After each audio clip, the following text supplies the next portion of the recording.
Selamünaleyküm elatdaşlar, sağlıkla yaxşı mı? Caylarımız yine Xuda xalaca bitip kaldı. Sağlık bolsa. Birlərini listasını kuyu sala. Eldini balkonlarını, şötkələrini, ayna kapılarını koyamız. Devrəkini aylantıramız. Bu caylarımız satıladı. Xuda xalaca. Hazır günde korpuslarının üzlerini 4 milyon 4,5 milyon son plati tuttular. Bu katejlerimizin kvadratı 2,5 milyon sondan çıkı tuttu. 200 kvadrat 2 sotikte caylaşkan katejimiz. Narxı 450 milyon son naqd pula.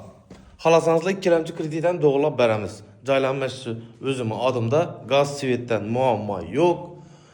Yine görüşleriniz mümkün. Bu birinci etajı.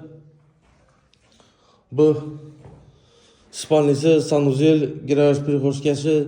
Yine da dağlanı. Arka tərəfindən mistası var. Arka tərəfindən xalasınızda kuxnisi alıp başka bir nəsəclərən bula verədi. Bir de ustalayın avukat çay içip otadı yerleri. Bu zalı. Bunda ikinci etajı. İkinci etajı. Yine.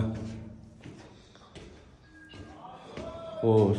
Bir de bir spalnisi var. Bir de bir spalnisi. Bir de sanuzeli. Yine bir de bir spalnisi var. Sivetler ötüp tuttu. İkinci etajdan birinci etajdan plita bilen bastırılgan. Bundan bir zalı. Bu da halasa. Bir de ayna kapısını koyup versek. Birlerini steşkelerini çıraylı kılıp koyup versek. Həmməsi çıraylı buladı. Bu cənizcə tapşırıladı. Fasadı bitədi. Zaborları bitədi. Əldənə darvazaları koyulub. Pollarım, deşən tərəflərim steşkə kılıb verilədi. Həm işqib cayını deşən tərəf, fasad tərəfi bitirib qolunuza tapşırıladı. İtibarlar üçün rəhmət. Bu videonu cay kıdırırgən dostlarınıza, danışlarınıza yuvarıb koyunlar elatdaşlar.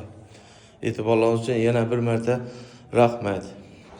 7 milyon bolsa kredite doğulanmız özünüzden durara da soruydun bolsanızlarım onam doğulab bərəmiz Xuda xalaca. Özlərimizdən dogovoram kılıp bərəmiz. Maşin barter, işki barter hizmetlerimiz mevcut. Alaka çıkavarasla telefonlarımız 97'den 525 74 75.